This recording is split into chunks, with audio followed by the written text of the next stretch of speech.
अस्सलाम वालेकुम, नमस्ते, सत श्री अकाल, केम छम। Welcome to Viral Television. मैं हूँ आपकी होस्ट और दोस्त अनम शेख आपके साथ।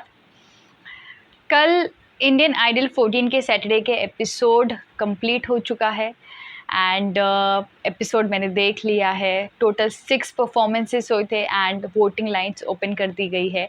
तो दैट मीन्स कि नेक्स्ट वीक एलिमिनेशन ज़रूर होगा, बट ये वीक आई डाउट कि कोई एलिमिनेशन होगा, बिकॉज पिछले हफ्ते तो वोटिंग लाइन्स बंद थी। तो मुझे नहीं लगता कि एलिमिनेशन होगा। बाकी देखते हैं आज के एपिसोड में कि कौन एलिमिनेट होता है या नहीं होता है। अगर होगा तो किस बेसिस पे होगा। तो चलिए शुरुआत करते हैं कल के एपिसोड का कि किस तरह हमें सबकी परफॉर्मेंस लगी है एंड कैसी लगी है सबकी परफॉर्मेंसेस एंड क्या कमी थी, कुछ बायसनेस हुई है या नहीं हुई है। चलिए शुरुआत करते हैं, लेकिन उससे पहले चैनल को पहले सब्सक्राइब नहीं किया है तो, और मेरे साथ कोई पॉइंट ऑफ व्यू शेयर करना चाहते हैं तो मेरे इंस्टाग्राम पर मुझे लिख सकते हैं। मेरा यूज़र नेम है ऑफिशियल अनम शेख। तो सबसे पहले अंजना आई। अंजना ने 2 गाने परफॉर्म किए। एक लड़की भीगी भागी सी, मिलन की ये रहना। 2 गाने उन्होंने गाए और दोनों ही गाने बहुत फैंटास्टिक वे में उन्होंने परफॉर्म किया है।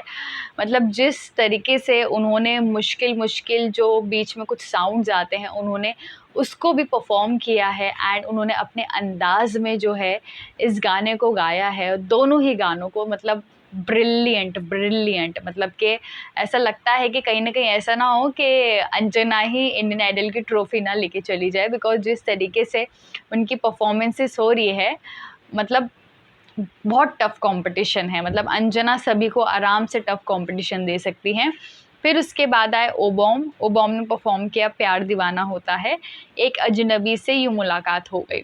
तो यहाँ पर जिस तरीके से ओबॉम ने परफॉर्म किया है अपनी आवाज़ में किशोर जी के गाने, तो यहाँ पे खुद विशाल जी कह रहे थे कि किशोर जी के गाने गाना अपने आप में बहुत डिफ़िकल्ट है और आपकी न्यू जनरेशन की आवाज़ है, फिर भी आपने वो एक प्योरिटी जो होती है किशोर जी के गानों में, आपने वो अपने गानों में बरकरार रखा और आपने जो है अपने टच से जो है इस गाने को और सुंदर बना दिया। तो लिटरली सच में जो ओबॉम का वर्जन था वो न्यू वर्जन था और इतना सुंदर लग रहा था, ऐसा लग रहा था कि बस सुनते ही जाओ, इतना सुकून था उनकी आवाज़ में। तो ओबॉम ने आउटस्टैंडिंग परफॉर्म किया हमेशा की तरह। फिर उसके बाद शुभोजीत आए, सॉरी उत्कर्ष आए। उत्कर्ष ने गाया शायद। अब शायद जब भी गाना आता है तो मुझे पवनदीप की याद आती, क्योंकि पवनदीप ने अपने ऑडिशन में शायद परफॉर्म किया था। तो मुझे ऐसा लगता था कि उनसे बेटर शायद कोई परफॉर्म नहीं कर सकता, बिकॉज ओरिजिनल वर्जन भी। लेकिन यहाँ पर उत्कर्ष ने अपनी हिसाब से उसको बहुत सुंदर तरीके से परफॉर्म किया। शायद पवनदीप ने जो गाया था उससे कोई रिप्लेस नहीं कर सकता है, उत्कर्ष भी नहीं। बट उत्कर्ष ने अपने हिसाब से अपनी आवाज़ में उसको बहुत सुंदर तरीके से गाया। लेकिन मुझे ये लगा कि उत्कर्ष को एक ही गाना क्यों, उत्कर्ष तो 2 गाने डिज़र्व करते, तो उनको एक ही गाना क्यों दिया गया, तो मुझे ये चीज़ बहुत बुरी लगी। फिर शुभोजीत आए। शुभोजीत ने गाया ओ राही ज़िंदगी की यही रित है। तो उन्होंने 2 गाने गाए और दोनों ही गाने उन्होंने फैंटास्टिक परफॉर्म किया है, माइंड ब्लोइंग था एंड उन्होंने भी अपने गानों में अपना टच दिया और पूरी जान डाल दी। तो मुझे वो चीज़ भी शुभोजीत ने जिस तरीके से परफॉर्म किया मुझे वो भी अच्छा लगा एंड हिट से ज़्यादा लिट उनको मिला। उनकी परफॉर्मेंस के बाद स्टैंडिंग ओवेशन मिला, तो जो कि वो डिज़र्व करते थे उनकी परफॉर्मेंस पे।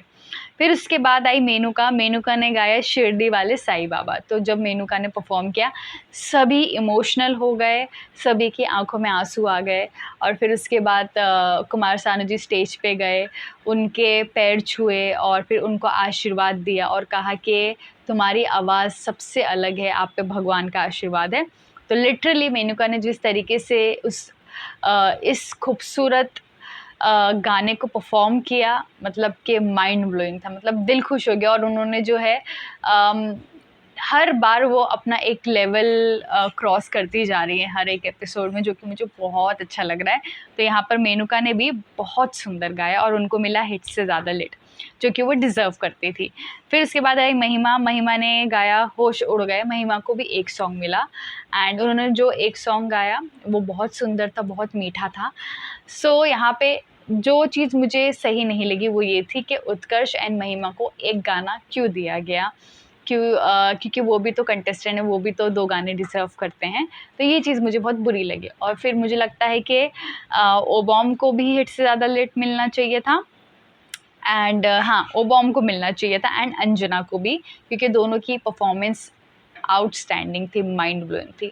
सो ऐसे में पूरा जो कल का एपिसोड था बहुत इमोशनल भी था, जहाँ पे सभी फाइटर्स की कहानी बताई जा रही थी कि उन्होंने किस तरीके से अपने देश के लिए और इंडियंस के लिए क्या कुछ किया है। तो वो भी एक इमोशनल टच हमें नज़र आया और मुझे सबसे ज़्यादा शॉकिंग इस बात का लगा कि आखिर हुसैन कहाँ गए एज अ होस्ट।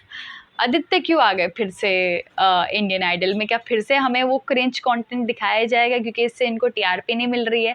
अभी ये सिंगिंग पे फोकस कर रहे हैं, तो मतलब आदित्य की एंट्री हुई है तो क्या हम ये सोचकर चले कि आने वाले वक्त में हमें क्रिंज कंटेंट, लव स्टोरीज दिखाई जाएगी फॉर द टीआरपी? अब पता नहीं हुसैन ने क्यों शो छोड़ दिया, वो तो हम पता करने की कोशिश करते हैं।